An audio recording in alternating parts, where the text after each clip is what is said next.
do. And the content of the speech, we don't know. So, and again, this is all happening in real time, and you never know. The White House press schedule said 3 p.m. So that's what we went on, was 3 p.m.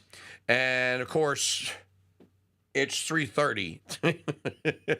And he's always fashionably or intolerably or insufferably late, depending on whose side you're on. So obviously it didn't start at 3:30.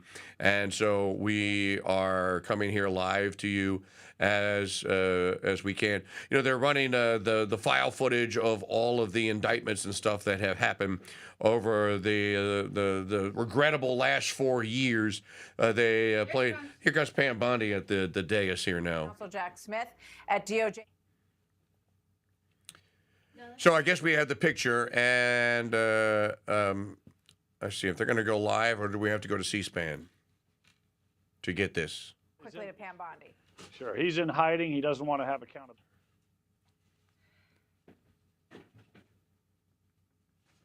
So I guess that maybe we need to go to C-SPAN, because these clowns on Fox are going to keep talking, and I imagine that this is going to be on C-SPAN, and we can get the feed live here.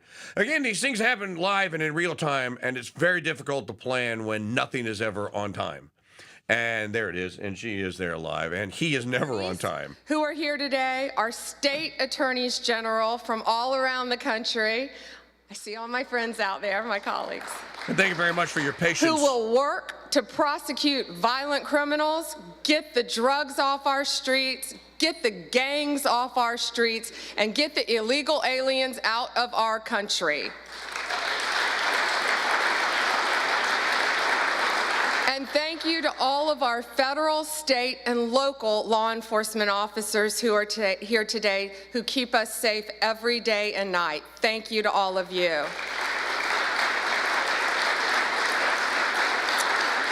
Today we have with us one of the most effective drug-seizing teams in the entire country. I said I told them earlier, take them and put them in every major city in the country. Since January, they have saved millions of lives, taking drugs and illegal weapons off the streets of Boston. And Todd, they asked us for more U.S. attorneys. I told them we're on it. Could you all please stand? This is Boston's DEA strike team. Thank you all.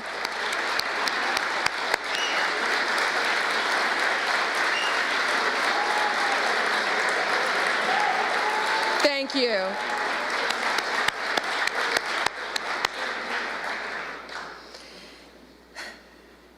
We also have two angel moms here today.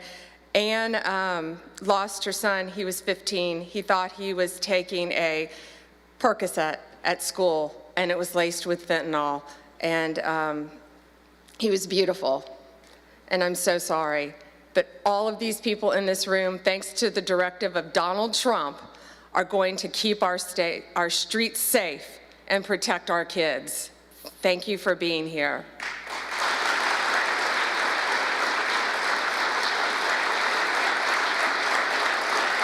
And Tammy's beautiful daughter, Kayla, was murdered violently by an illegal alien from El Salvador who should not have been in our country.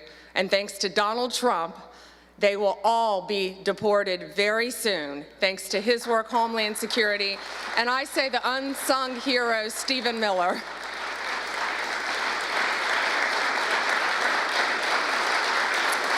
On stage, we have, this is 180 kilograms, it represents, not real, of fentanyl, okay? So this represents 1 kilo of fentanyl. In its pure form, this 1 kilo can kill 500,000 people. The 180 there, in pure form, could kill 90 million people. That is the population of California, Texas, and Florida. That's what we're dealing with in our country. That's why angel moms go around the country. That's why Donald Trump has taken such a hard stance against cartels, securing our borders, getting these gangs and drugs out of our country. But look at that. That can kill 3 states in its pure form. That should terrify everyone. I see our senators made it. Did our senators? Thank you. However, taking the drugs off the streets is only half the battle. President Trump has secured our borders and will continue to fight the cartels throughout this country, deport them all, or lock them up for the rest of their lives, thanks to our prosecutors around this country where they belong. Under the last administration, cartels, criminals, they freely walked in and out of our country with impunity. No longer. Under Donald Trump, they live in fear, and they better live in fear, because we're coming after all of them. I am so proud to have a team with Emil and Todd and all of our great team, and we all work for the greatest president in the history of our country. We are so proud to work at the directive of Donald Trump. It is, he will never stop fighting for us, and we will never stop fighting for him and for our country. It is an honor to welcome to the Department of Justice the 45th and the 46th President of the United States.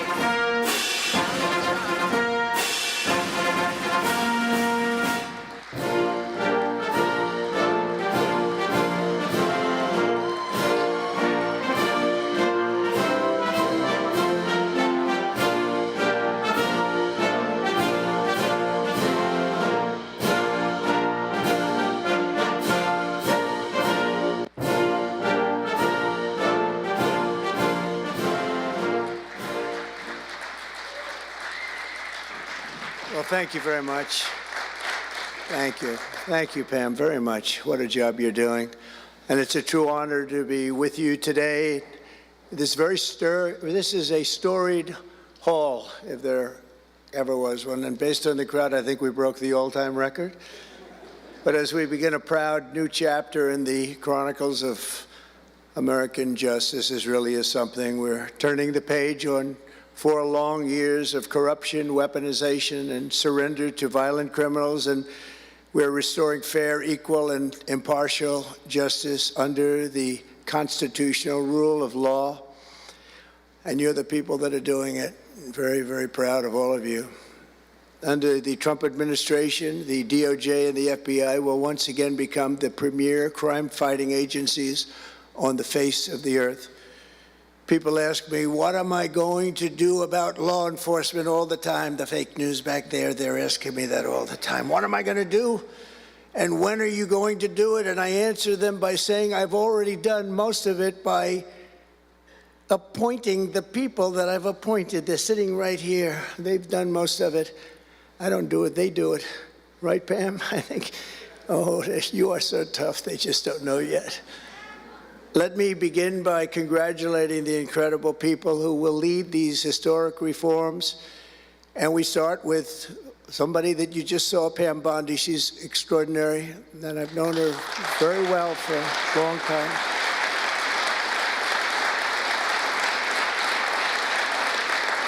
I watched her for a long time in Florida, for years in Florida, and highly experienced. She seems so young, but she's highly experienced, that I can tell you. She was a phenomenal Attorney General in Florida, and she's going to do a really amazing job. Also, a new director of the FBI, Kash Patel. Kash, right.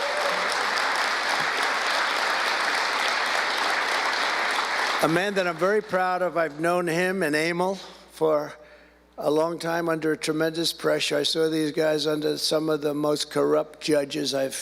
It's not even imaginable how corrupt they were. And these guys never wilted. They were not shy. They fought. They weren't afraid. And they were brilliant. Deputy Attorney General Todd Blanche and Principal Associate Deputy Attorney Emil Beauvais. And thank you both very much. Right. Great people. They're great people. the Chief of Staff, who's so highly respected, Chad Mizell. Thank you, Chad. Chad? Thank you, Chad. Our next Administrator of the DEA, Terry Cole. Terry? Thank you, Terry. Good luck. Going to do great. Senior Counsel to the Assistant Attorney General for Civil Rights. Boy, I've been watching him on television last couple of weeks. He is really a tough one, and he's a great one. Leo Terrell, you watch how good he's going to be. He's going to be so good. Thank you, Leo. Great guy. Assistant Attorney General of the Antitrust Division, who's got an incredible reputation. She'll do very, very well. Gail Slater. Thank you, Gail. Good luck. Great job. And we're joined by many, many great friends and terrific friends, and I won't be able to, too many to name, but some that I just see very quickly. General Flynn, thank you for being here. There's a man who went through hell, by the way, and he shouldn't have. He's a patriot. He went through hell. We're also pleased to be joined by Senator Chuck Grassley and House Majority Whip. Where's Chuck? Hi, Chuck. House Majority Whip Tom Emmer. Tom, great job you're doing. Representative Guy Reschenthaler, one of the toughest names to say, but I got it perfectly, I think. And State Attorney General Ken Paxton, thank you very much. Thank you very much. Somebody who was with us early on, and she's really become a big star and very popular, Brenna Bird. Thank you, Brenna. Thank you very much. Steve Marshall, Alan Wilson, James Othermeyer, Chris Carr, Dave Sunday, Marty Jackley, as well as White House Deputy Chief of Staff, Stephen Miller. What a man Stephen is. Become a big star. Right, Emil? Steve Miller. Steve has been something very special. For generations, the Federal Department of Justice was one of America's most revered institutions. The men and women of the DOJ brought down the mafia, hunted down the killers, kingpins, and spies, tracked down terrorists and traitors, and tore down corrupt political machines all across America. This department commanded the respect and admiration of the entire world. And with Pam and Cash and all of the people I introduced and far more, big numbers, and all of you sitting back there, I recognize so many of you. But with you leading the way, it'll soon be the most admired and most respected of all. You're going to be more respected, and I really believe that there's also a lot of things to solve, a lot of problems to solve. But that's going to put you in the upper tier and maybe the top tier, and I believe that's going to happen. I'm so proud of the people in this room. But first, we must be honest about the lies and abuses that have occurred within these walls. Unfortunately, in recent years, a corrupt group of hacks and radicals within the ranks of the American government obliterated the trust and goodwill built up over generations. They weaponized the vast powers of our intelligence and law enforcement agencies to try and thwart the will of the American people. You remember the 51 intelligence agents that said, as an example, that Hunter Biden's laptop from hell came from Russia when they knew it came right from his bedroom. They knew that. It was a big lie, and they knew it so well. They spied on my campaign, launched one hoax and disinformation operation after another, broke the law on a colossal scale, persecuted my family, staff, and supporters, raided my home, Mar-a-Lago, and did everything within their power to prevent me from becoming the President of the United States. With the help of radicals like Mark Elias, Mark Pomerantz, and these are people that nobody's ever seen anything like it. So many others, but these are people that are bad people, really bad people. They tried to turn America into a corrupt, communist, and third world country. But in the end, the thugs failed and the truth won. Freedom won, justice won, democracy won, and above all, the American people won. there could be no more heinous betrayal of American values than to use the law to terrorize the innocent and reward the wicked. And that's what they were doing at a level that's never been seen before. And it's exactly what you saw with Joe Biden, Merrick Garland, and their cronies to do the building of the last 4 years. They ripped, what they've ripped down is incalculable. But what you're going to build up is likewise something that will be breaking all sorts of records. They set loose violent criminals while targeting patriotic parents at school board meetings. They dropped charges against Antifa and Hamas supporters while labeling traditional Catholics as domestic terrorists. The Catholics, we did very well with the Catholic vote, so I want to thank them for that. They imported, they really did, record numbers. I would say, what's with the Catholics? They're really after the Catholics, so I don't know. They were after a lot of people. Maybe they didn't even know why. They imported illegal alien murderers, drug dealers, and child predators from all over the world to come into our country while putting elderly Christians and pro-life activists on trial for singing hymns and for saying prayers. They went to jail for that. Our predecessors turned this Department of Justice into the Department of Injustice. But I stand before you today to declare that those days are over, and they are never going to come back. They're never coming back.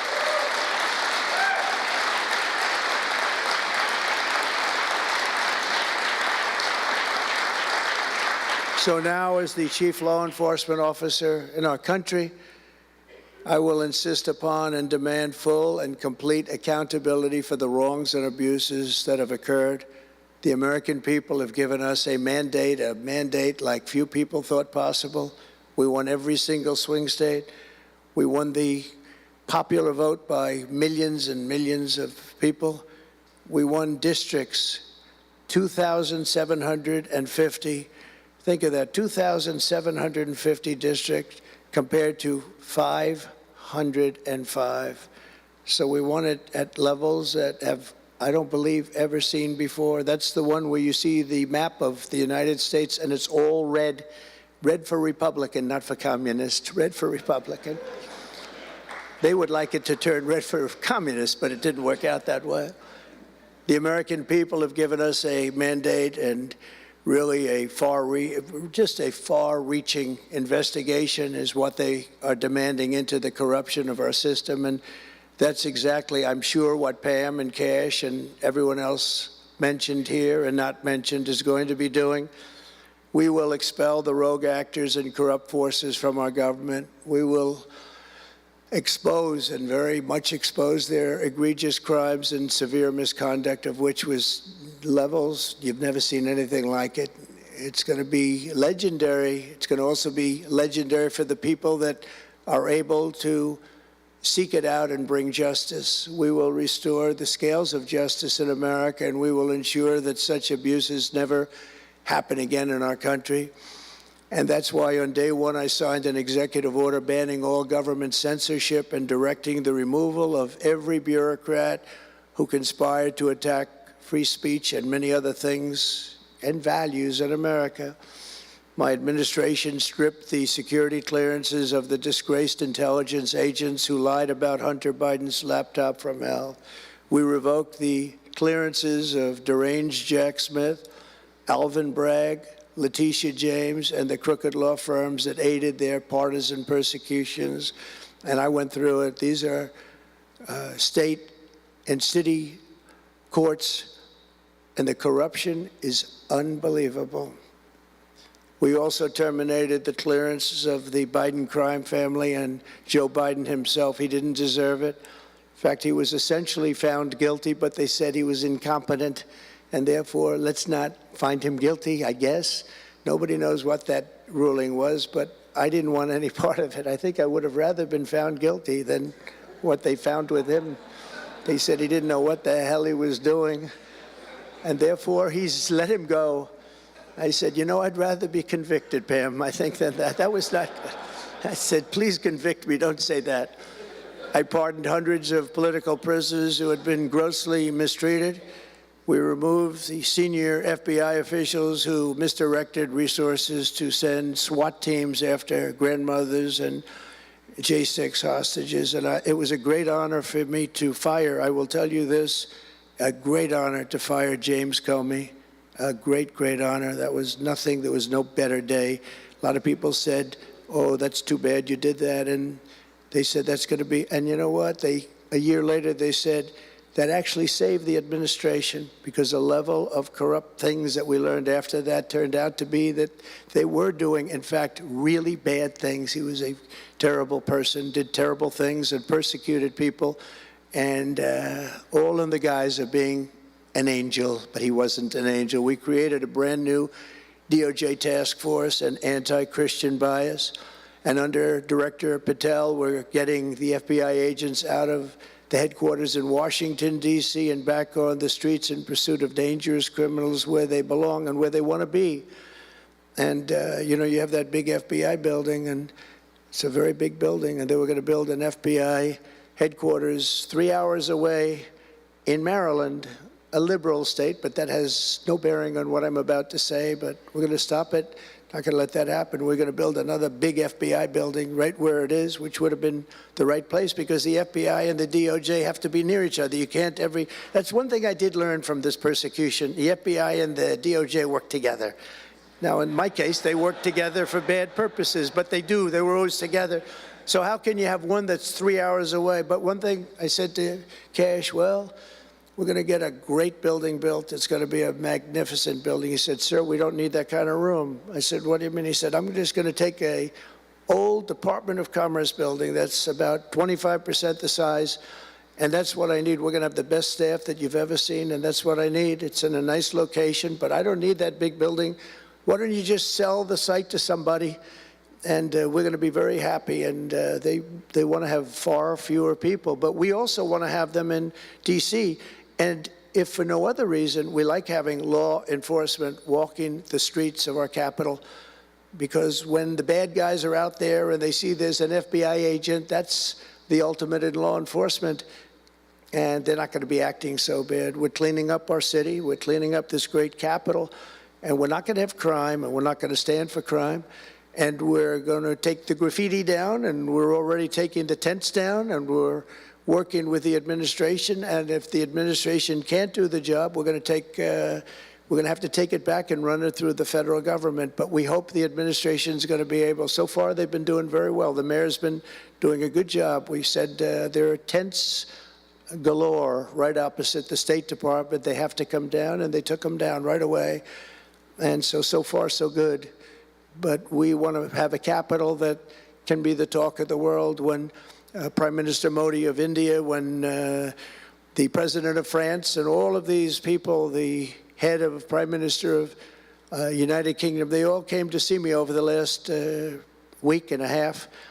And when they come in, I had the route run. I didn't want to have them see tents. I didn't want to have them see graffiti. I didn't want to have them see broken barriers and potholes in the roads, and we had it looking beautiful. And we're going to do that for the city.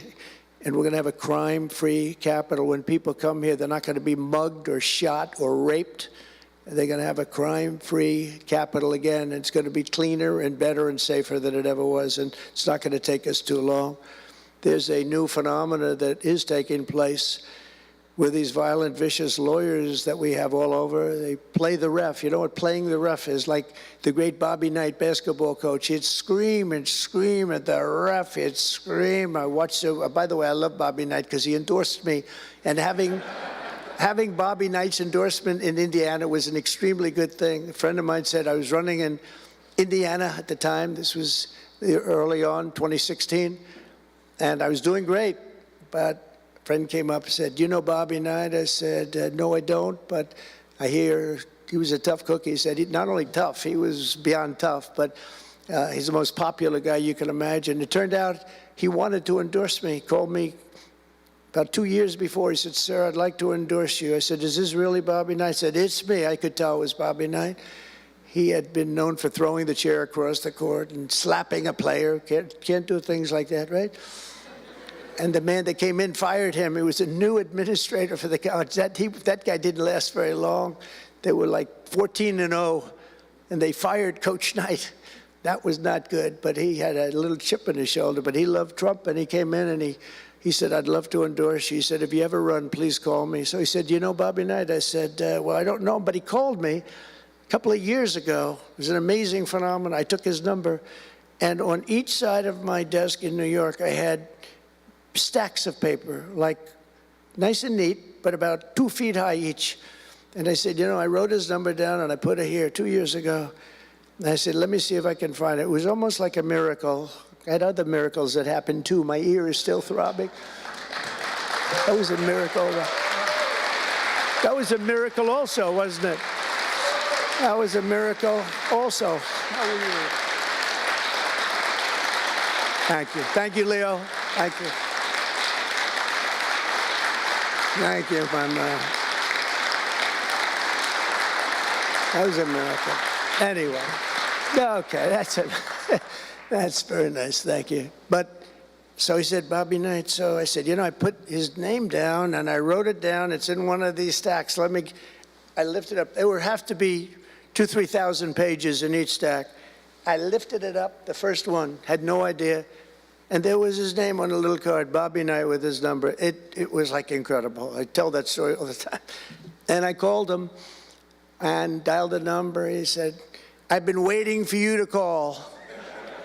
And he went out and he made a speech for me in a packed arena in Indiana, and it was over. It was over. He was a tough guy. He actually went a little far, you know. If you remember, he made a great speech because he was actually a motivational type guy, to put it mildly.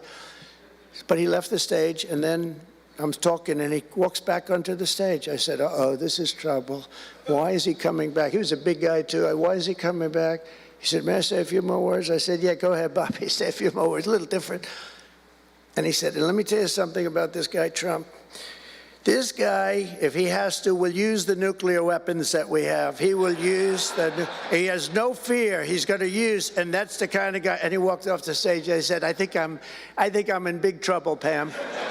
That was not good, but it worked out okay. In the meantime, we won the state in a landslide, and it was great, and it was just an amazing period of time. But this is the most amazing period of time. I think this is more amazing. What's taken place has been more amazing. I think it's more consequential, and if we do the job, you know, one of the big media outlets said what we did was the most consequential election in the last 129 years. Well, if we do the job that we're all capable of doing, I think it's going to prove to be that and then some, and that's what we want to do. We have a real big shot at making this country so great, so great. What happened to our country was so sad. What they've done in 4 years to our country with the borders, with Afghanistan, the most embarrassing period of time, allowing the Russian situation, it was never going to happen, with Ukraine.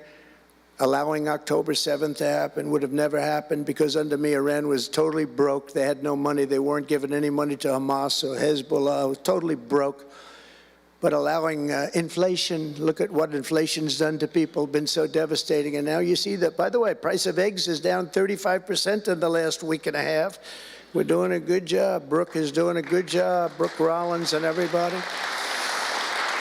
And inflation's down, interest rates are down, gasoline has come down to a level that we haven't seen in a long time. All things that we wanted to do, because then everything else is going to be coming down. We want it to come down. We want bacon to come down, and groceries, a term I used to use. It's sort of an old-fashioned term, but I used to use it on the campaign trail, those last 90 perfect, beautiful days. We just hit it.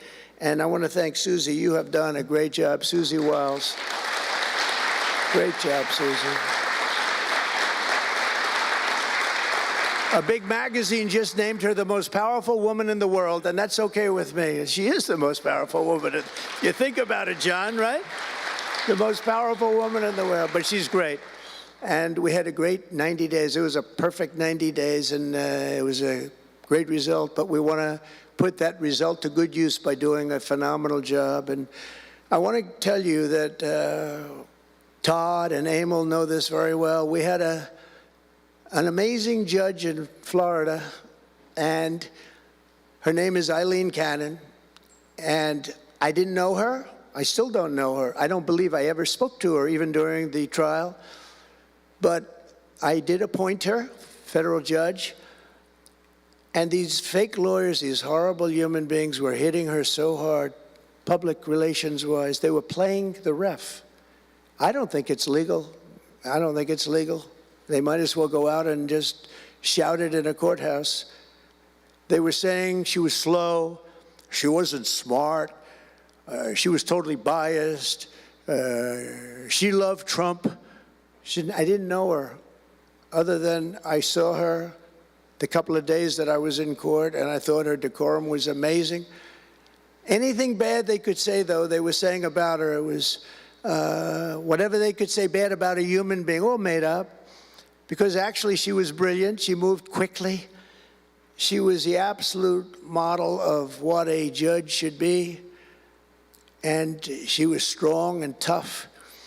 And how do you get them to stop if you're a judge? How do you get them to stop with the playing the ref? Bobby Knight would play the ref. That's why I brought up the Bobby Knight story. He would play the ref. He'd scream at the ref. He'd scream so hard. Oh, boy, it was terrible, actually. And the people would come up, his assistant coaches would come up to play. Coach, don't do that. Don't do it. He said he's not going to change his tune, coach. He called it. He's not changing. I don't care. And he's screaming. That's when he threw the chair. He starts going crazy. And he said, no, he's not going to change this time, but he's going to change for the next play. And sure as hell he did. You know, Bobby, by the way, had the last undefeated team in basketball. And relatively speaking, you know, he had a team. He always had a team. He never had that. Well, he had a couple of great players, obviously, some top NBA players, but very few relatively. He had a team, but he won the national championship 3 times, but he had the last undefeated team in basketball. And he would play the ref, and he would scream at him. He knew exactly what he was doing. They're doing the same thing.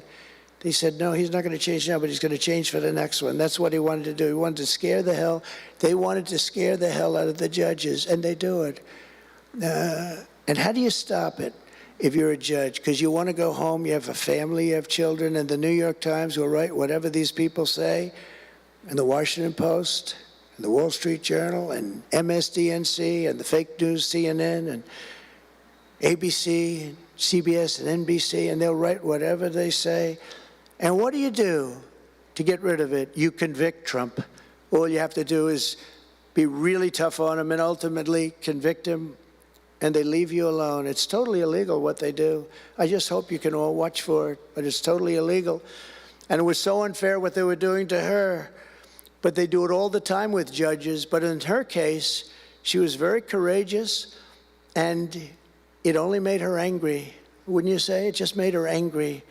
She didn't like it. A lot of them say, oh, please don't say that about me. My family, what's my husband going to say? What's my wife going to say, or my kids? Please don't say that.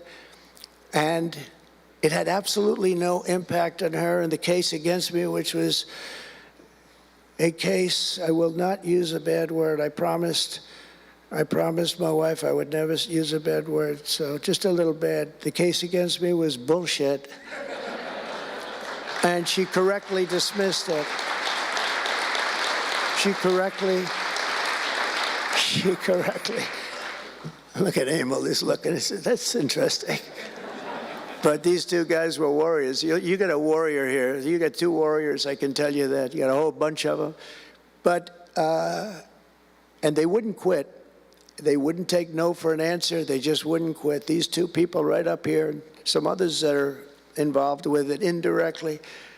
And what the lawyers do is they're doing it to the Supreme Court justices, hoping that they'll be overcome by the horrible things they say about them. They say things about Supreme Court justices and judges that are just horrible. They're playing the ref. Remember the way they treated Justice Thomas and Justice Alito and Justice Kavanaugh, Justice Gorsuch.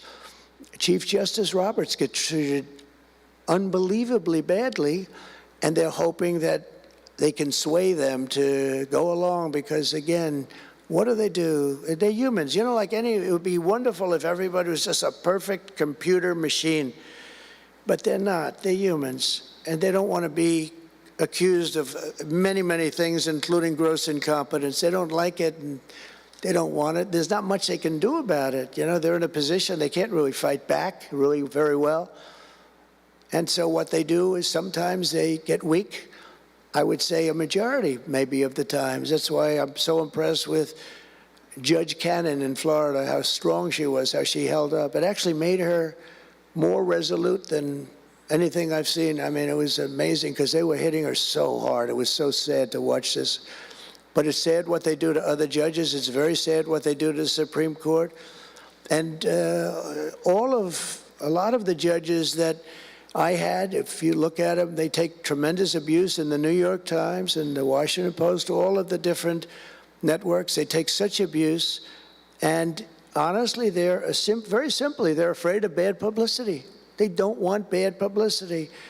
And it's truly interference, in my opinion, and it should be illegal, and it probably is illegal in some form. There's no difference than speaking to a judge or shouting to a judge or doing whatever you have to do in a courthouse. They're doing it behind the back. They're usually doing it anonymously. They're saying anonymously, off the record, the judge is no good, but everybody knows where it's coming from. And it's totally coordinated. It's a campaign, and it's by the same scum that you have been dealing with for years, like guys like Andrew Weissman, deranged Jack Smith. There's a guy named Norm Eisen. I don't even know what he looks like. His name is Norm Eisen of CRU.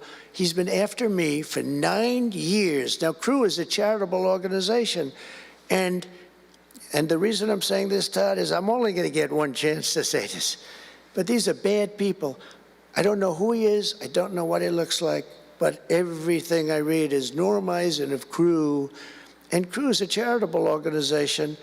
And that's a political thing. His sole life is to get Donald Trump. And he's been vicious and violent. And he's trying. And he probably had pretty good success over the years. But with me, how did he do? I think I'm president. Am I here because I'm president? But we had to take all of that abuse. Even during the trials, we had to take tremendous abuse. Like, you know, these wonderful guys, they're not legitimate people. They're horrible people. They're scum. And you have to know that. And you're going to have these cases where you can't allow yourselves to be deflected. You just can't let it happen. You have such a higher calling. And I believe that CNN and MSDNC, who literally write 97.6% bad about me, are political arms of the Democrat Party. And in my opinion, they're really corrupt and they're illegal. What they do is illegal. It makes no difference how big a victory I had. I can have the biggest victory in history. It makes no difference what kind of a failure the other side has. These people are going to go after me. And I said it during the other night, during the big speech on Tuesday night. I said about Democrats, and I don't like that. I have great respect, by the way, for what Schumer did today. He went out and he said that I'm going to have to vote with the Republicans because it's the right thing to do. I couldn't believe what I heard. But, you know, I think he's going to get some credit for it. I think. Let's see what happens tonight with the big vote as it comes. But these networks and these newspapers are really no different than a highly paid political operative. And it has to stop. It has to be illegal. It's influencing judges, and it's really changing law, and it just cannot be legal. I don't believe it's legal.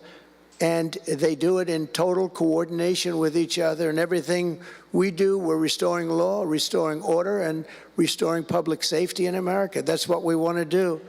And we're bringing honor and integrity and accountability back to the highest levels of the FBI, DOJ, and throughout our government. We're bringing our country back faster than anyone ever thought possible. We're working so hard at doing it, and we want fairness in the courts. The courts are a big factor. The elections, which were totally rigged, are a big factor. We have to have honest elections. We have to have borders, and we have to have courts and law that's fair.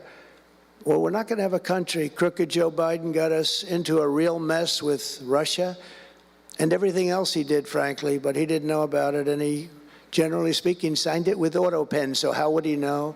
that auto pen is a big deal. I don't know, you know, they're having, who's doing this? So when my people come up, Will and all of the people, Steve, they come up and, sir, this is an executive order. They explain it to me, and, you know, 90% of the time I sign it, 99% of the time I say do it. But they come up and I sign it. But you don't use auto pen. It's, number one, it's disrespectful to the office. Number two, maybe it's not even valid because, you know, who's getting him to sign? He had no idea what the hell he was doing. If he did, all of these bad things wouldn't be happening right now. But we're going to get you back into a great position, and we've already started. They say that we had the most successful first month of presidency. Not a long time, but it's still a lot. It's like if you're a golfer, sinking a 3-foot putt on the first hole gives you confidence to sink something on the second hole. But if you miss that first putt, you don't like to have the putt on the second hole and the third hole. It could be a very bad experience. It's nice to get that first month, and now we have more than a month. Now we have a month and a half.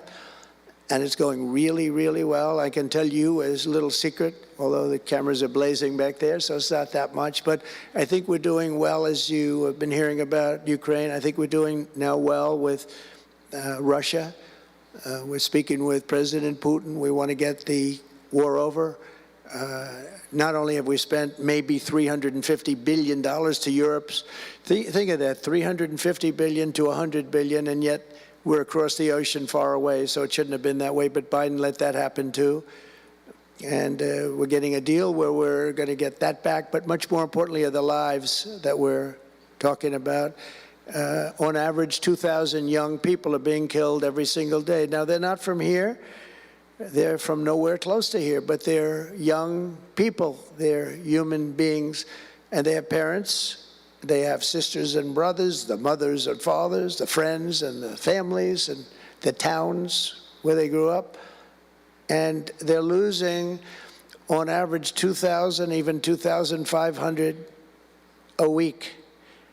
And I want to get it stopped. And we've had some very good calls today with Russia and with Ukraine. They've agreed for a ceasefire if we can get it with Russia. And it's not easy. It's a tough one, but I think we're doing it. And as the Secretary General said yesterday of NATO, a terrific guy, he said without Trump, we wouldn't be talking about it. It would just go on for years, and millions more people, millions of people have been killed, but millions more people would be killed. And he said it was a great honor. Without me, it would just keep going on. We're looking for the ceasefire now with Russia, and we've had some very good talks about it. We've had some very good responses. And I can tell you that there was a case where there would have been no war if I were president, and it's just 100% would not have happened, would never have happened. I used to speak to President Putin a lot about it. I said, don't do it. Don't do it. I won't tell you what the consequence was. I won't tell you what he said. But if he believed even 5% of what I said, then he would say, I'm not going to do it. And I think he did. But we had a good relationship, and we had a professional relationship, and his respect for this country. And I think we've had some very good results. So, you know, I haven't been able to say that to anybody else. I haven't wanted to say it until just before I came here. I got some pretty good news. So, but we have to see what happens. It's still a long way to go. The fighting is unbelievable. Russia has a large group of Ukrainian soldiers, as we speak, surrounded and in grave danger. They've been able to surround them. They're in grave danger. Biden should have never let this war happen. First of all, you don't want to pick on somebody that's a lot larger than you, even with the money. There's a lot of money that we gave them and a lot of equipment. We make the best military equipment in the world, but even with all of that, it's unbelievable. Right now, you have a lot of Ukrainian soldiers that are encircled and in grave danger, and I've asked them not to kill those soldiers, please, not to kill those soldiers. We don't want them killed. It's such a shame to see what's happened. A thing like that would have never happened. Inflation would have never happened. October 7th would have never happened. Israel, Iran had no money. They were totally broke. Think of it. They had no money to give to anybody. They were totally broke. And within a short period of time, as soon as Biden came in, he took out all the sanctions. in China, and everybody else that wasn't buying oil from Iran was buying it at levels that they never spent before. And it was a sad thing. And if you look at Afghanistan, that was probably what got Putin started, because when he looked at how horribly we looked, I think the most embarrassing day, not that we got out because we were getting out, I would have been out faster than them. I was the one that got it down to the right level. But we would have kept Bagram, the big Air Force base. We would have kept it. Right now, China occupies Bagram. And the reason we would have kept it is because they were 1 hour away from where China has and builds its nuclear missiles and weapons. And they gave that up. At the dark of night, they left the lights on, and they left the dogs behind, by the way. A lot of people say, what about all the dogs? They had a lot of dogs, and they left the dogs behind. And what a shame, what a shame. The way we got out, I think it was the most humiliating time in the history of our country. The way it happened, not that we were getting out because we wanted to get out, but we would have gotten out with dignity and strength. And what a difference a rigged and crooked election had on our country when you think about it. And the people who did this to us should go to jail. They should go to jail. So I just want to say God bless America, because we have to say God bless. We're lucky we're still here, frankly. And this whole thing could lead, I think we have it. I think we have it. But this could lead to World War III very easily. Could very easily lead to World War III, but I think we're in pretty good shape. A lot better than we were before we got involved, that I can tell you. That was heading into World War III territory, and that would have been a war like no other because of nuclear weapons and other types of weapons that people you don't even want to know about. But as many of you do know, well, we're focused on persecuting, and these people were really focused on persecuting Republicans. The last administration presided over the worst increase in violent crime in our country in many, many decades. We had levels of violence and crime, and a lot of it had to do with the illegal immigrants that came in. Remember when I used to complain about it? Because I knew how tough they were, how mean they were. And they said, no, people that come into our country are all wonderful people. No, they're not wonderful. These are stone-cold killers. These are killers they make our killers look nice by comparison.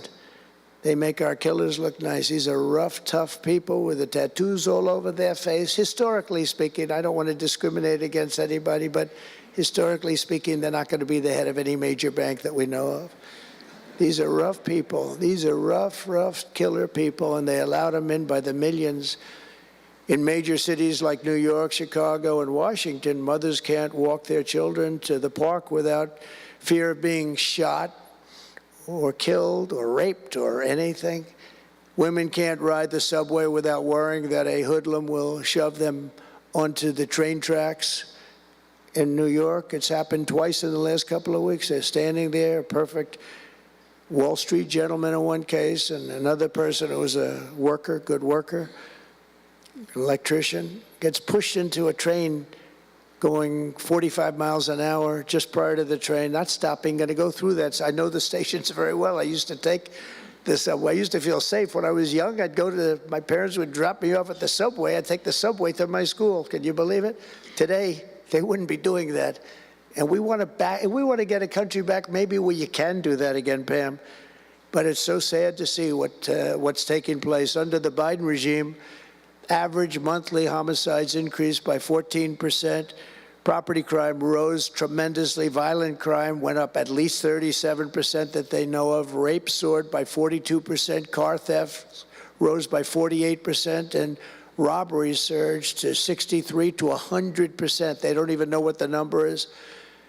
And I have no higher mission as President of the United States than to end this killing and stop this law-breaking and to making America safe again. And that's what you're all about in this room. We want to protect Americans, and we protect everybody that's in our country, American or not American. We want to have a safe and proud country. We're joined today by dozens of police officers, sheriffs and sheriff's deputies from all across the country.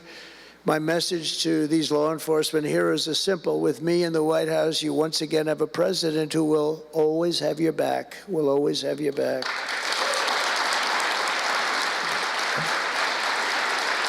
Thank you, fellas.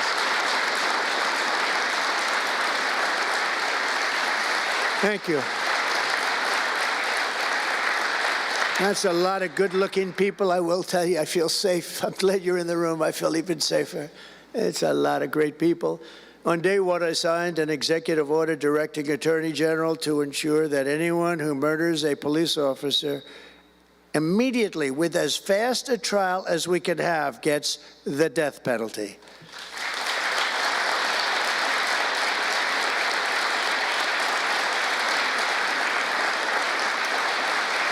And last month, I fired all the radical left pro-crime U.S. attorneys appointed by Joe Biden. There were so many that were bad, and I know there were some that were probably very good, but there were so many that were so bad and so evil, so corrupt. Instead of having Marxist prosecutors who want to put police officers in handcuffs and go after a police officer rather than a criminal, I appointed patriotic, tough-on-crime warriors who will partner with police to put dangerous offenders behind bars, put them in jail. We're fully reviving 1033 program to provide state and local law enforcement with surplus military equipment, that we have so much of it. I did it in my last administration, and I remember Obama wouldn't do it. He wouldn't do it before me, would not do it, because he thought it made them look too strong, too military. I said, no, that's what I want them to look like. I want them to look strong. And it was protective, defensive equipment. We had billions of dollars. I gave it out, and now I'm going to have a chance to give it out again. They didn't want to do it with Biden, and Biden didn't know why. I didn't, if they would have asked him, he wouldn't have been able to answer the question. He could never answer a question. They said my press conference yesterday was longer than all of Biden's press conferences put together for the last 4 years. And I don't know if that's true, but it was close. And perhaps most importantly, we're securing our border and repelling the invasion of America. We have, you see the numbers have come down. So, and Tom Homan and Christie have been incredible. Christie Noem, Secretary, she's done great. And Tom Homan is, I don't know if Tom Homan's here, but wherever he may be, I think he's chasing people out of our country. If he was here, I'd almost be disappointed. What are you doing, Tom? But he's a fantastic guy, and he's a brave guy. Over the past 4 years, other countries emptied out their prisons and jails, mental institutions, and insane asylums, and sent the killers, drug smugglers, and bloodthirsty inmates from the filthiest dungeons of the world straight into the USA. And open border. We had an open border policy. Anybody could come in, no matter what you were, no matter where you came from, no matter what you looked like, no matter what you were doing, no matter what you did, no matter how many people you murdered, you could come right into our country. We have murderers right now walking the streets.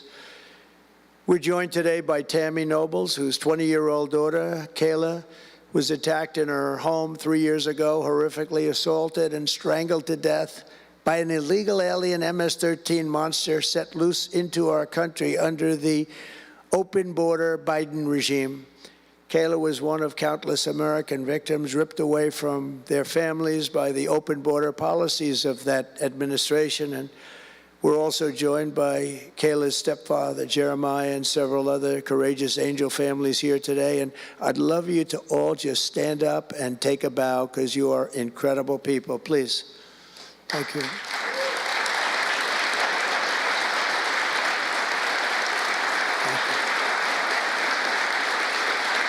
Thank you.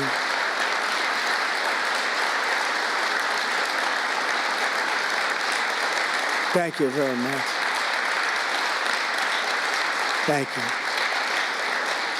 But I want you to know that we are working every day to expel these savages from our country and ensure that what happened to your loved ones will never happen again. So their legacy is going to be a great one. Thank you all very much. We appreciate it. On day one of my administration, I declared a national emergency on our southern border. In our first full month in office, we achieved the lowest level of illegal border crossings ever recorded, okay? Even lower than 4 years ago. For years, Democrats and the media kept saying that we needed new legislation. We had to have new legislation. We needed it immediately, and I never had legislation. I had the best border in the history of our country for almost 4 years. And by the time I got out, we had the lowest numbers ever. My favorite chart of all time was brought down that day. and on that chart said we had the lowest numbers ever. But it turned out that we really didn't need new legislation. All you needed was a new president.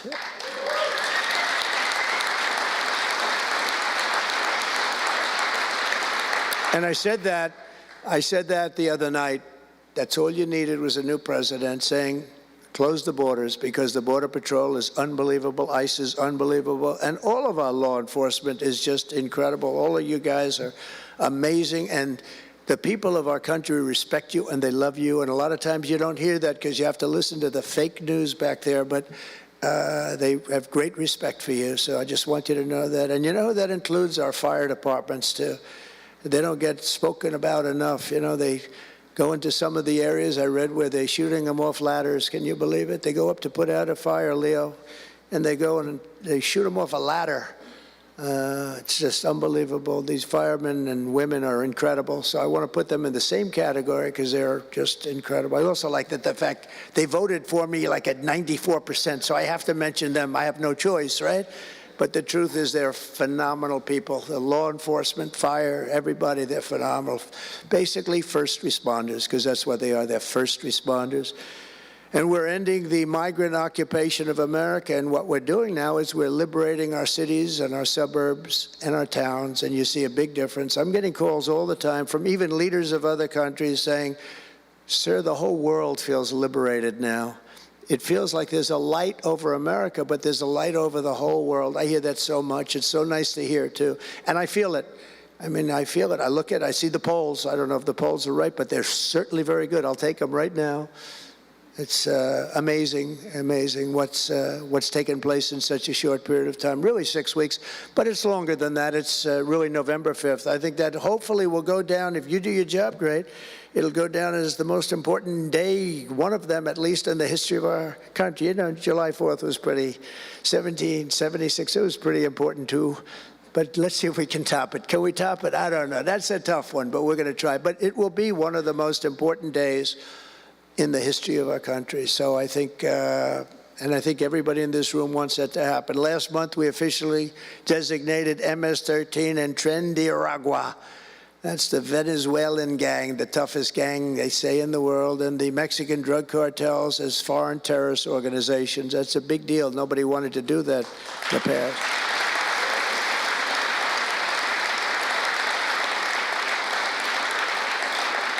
And by the way, we've caught hundreds of them, the Venezuelan gang, which is as bad as it gets. And you'll be reading a lot of stories tomorrow about what we've done with them.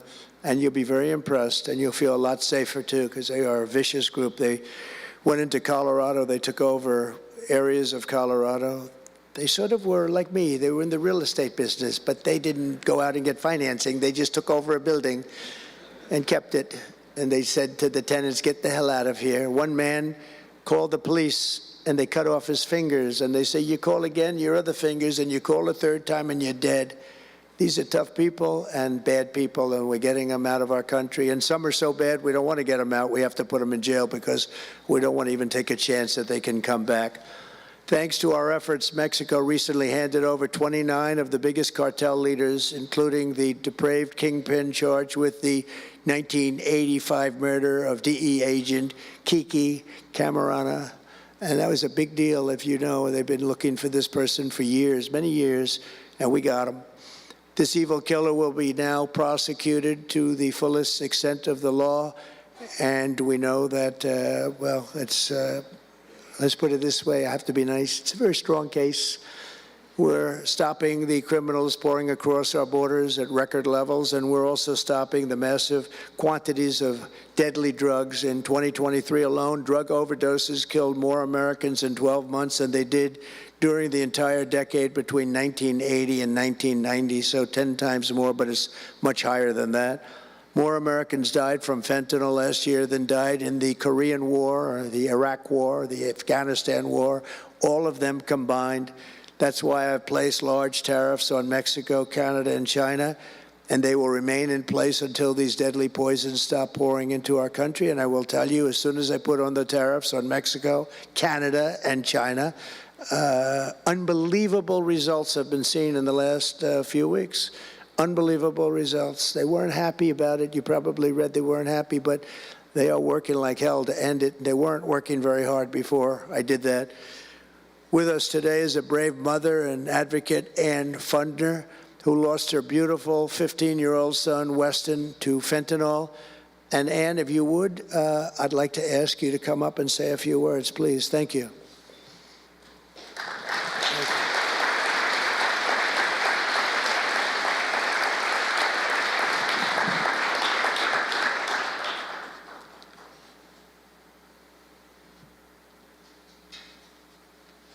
Thank you very much. Thank you, darling. Thank you. You're going to be great. Let me put that down a little bit. Thank you. Well, first, I want to say thank you. I think this is the biggest honor of my entire life, being on stage with President Trump. But I want to tell you a little bit about my son, Weston, who absolutely loved President Trump. He had a beautiful Trump 2020 flag hanging in his bedroom, and he had it on the beach one day, and we took a picture, and it became our 2020 Christmas card with the most perfect slogan for President Trump: peace on earth. But what happened in the next 4 years would be devastational to our country and our safety of our children.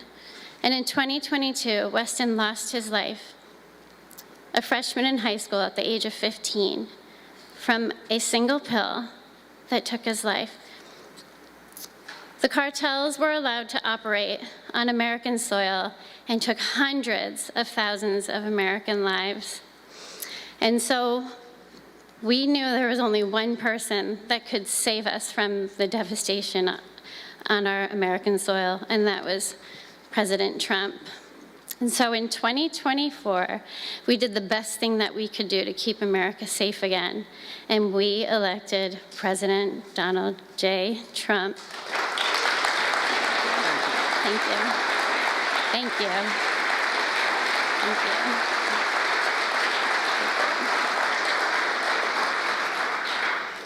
Thank you. And he's done everything that he has promised. We have a 98% decrease in border crossings. And he has labeled the terrorist cartels terrorist organizations. And he has instilled tariffs because there is no price on human life. And so I feel like I can speak for the entire fentanyl fighting community when I say thank you to President Trump, and thank you to Pam Bondi and everyone out here who is fighting this fight. God bless you. God bless you, President Trump. And God bless America. Thank you.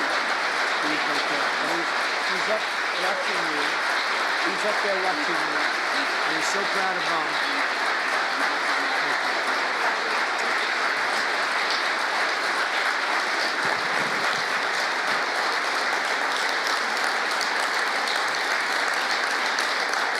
Thank you, Ann, very much.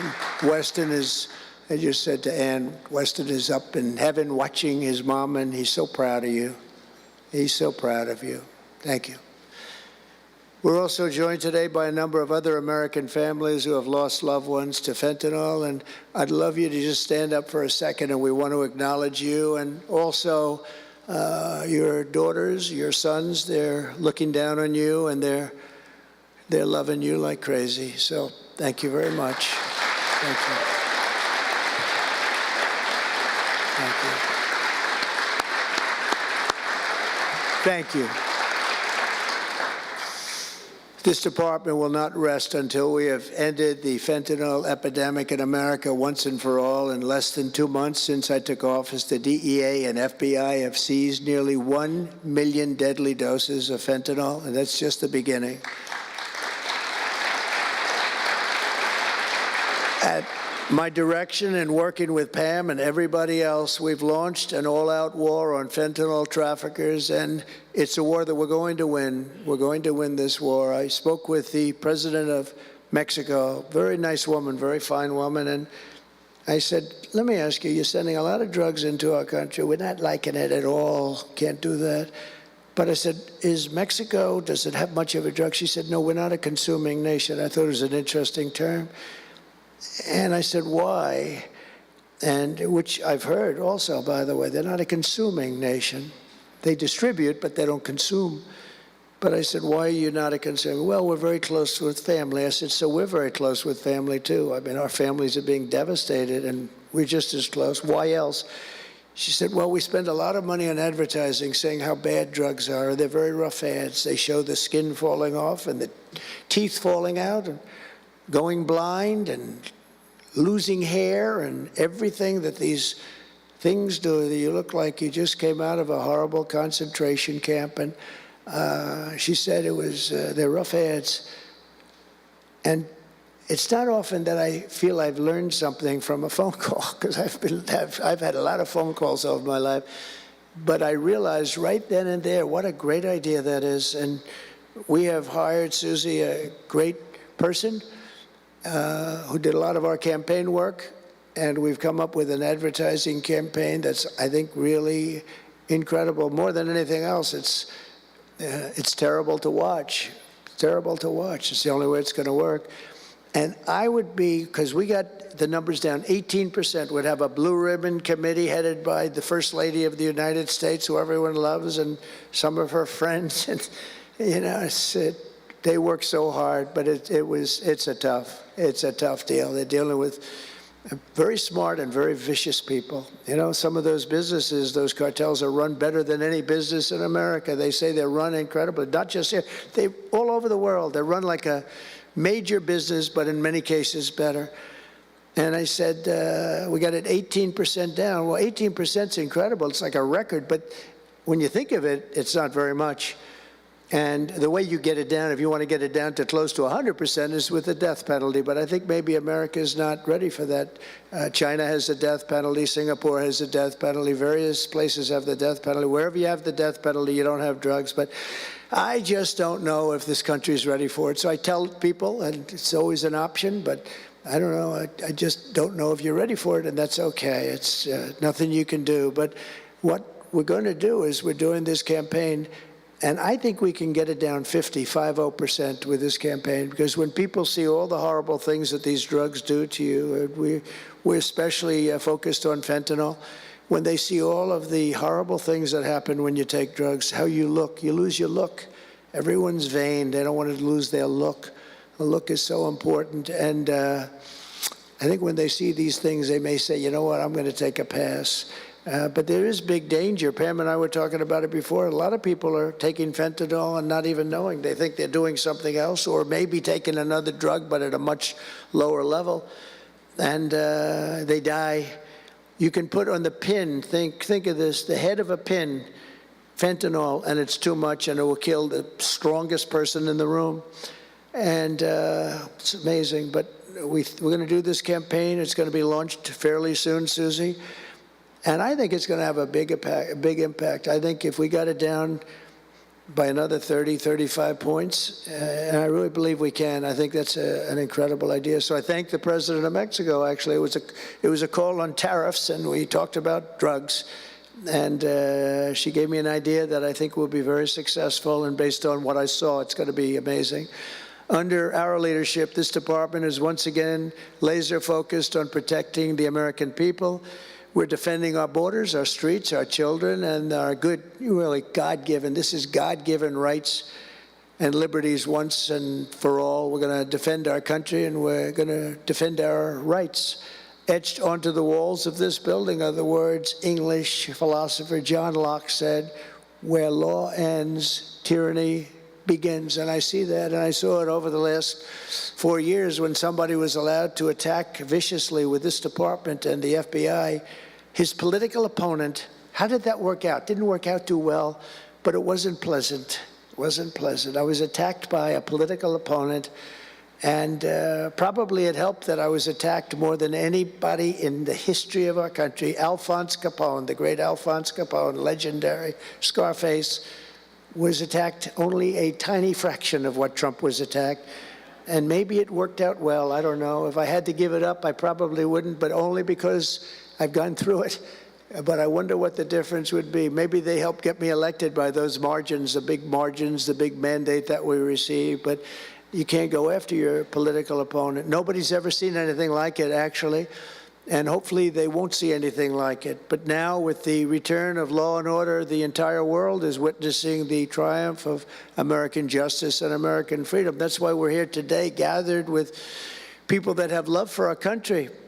In the coming years, we will revive the storied legacy of this department, and it's happening right now. I can feel it. And rekindle the spirit of the great lawmen and legal lions of the past, Americans like Wyatt Earp, Elliot Ness, Frank Hammer, Rudy Giuliani. Rudy Giuliani had to suffer greatly, greatly. He's the greatest mayor in the history of our country. He had to suffer greatly. Ed Meese, Antonin Scalia, Robert Jackson, and Robert F. Kennedy. We will rebuild pride in our institutions. We will restore the prestige of this great department, and we will bring back faith in our justice system for the citizens of every race, religion, color, and creed. And I want to just tell you that this has been a great honor. I was asked to do it, and I said, is it appropriate that I do it? And then I realized it's not only appropriate, I think it's really important. And I may never do it again. I may never have another chance to do it again, because this is something that I'm leaving to the greatest people I know, the best people, the smartest people, the toughest people I know. And they're going to do an incredible job. And it's an honor for me to have won this election so that I can appoint these people to do their job, and they're going to do it like you have never seen. So I just want to wish all of you good luck. It's going to be an interesting journey. Not going to be easy, but you're going to win. You're going to win, win, win, and fight, fight, fight. And it's going to end up being a tremendous result for this country. So thank you all very much. God bless America. God bless you all. Thank you.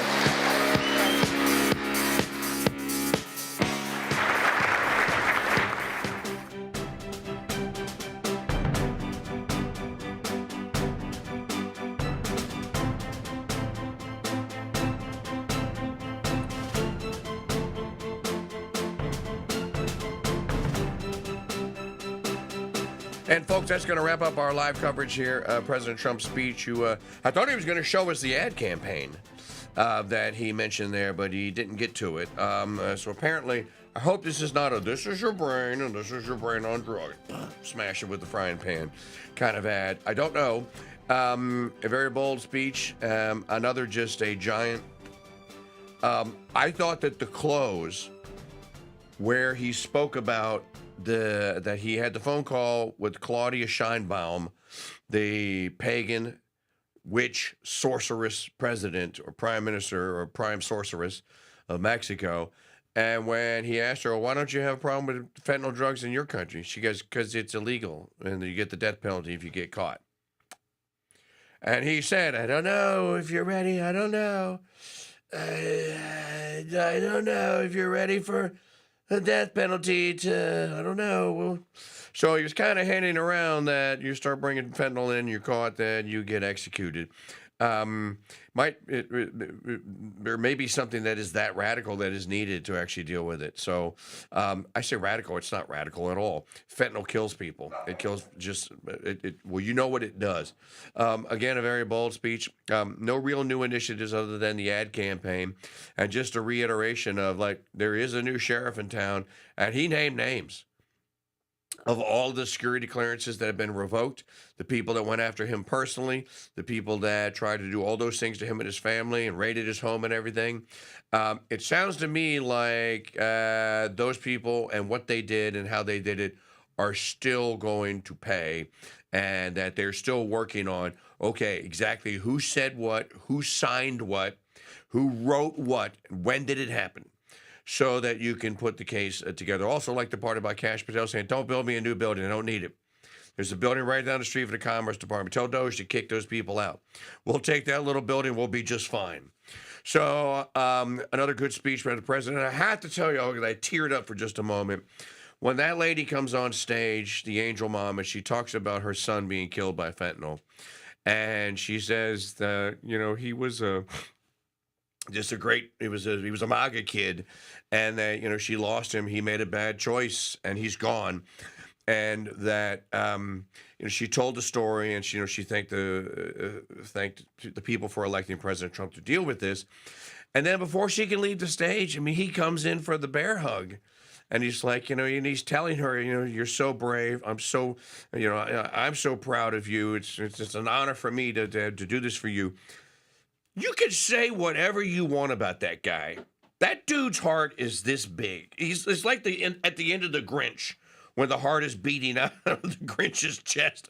He can't hold it in. And it made me tear up, and I just thought to myself, we have a good president.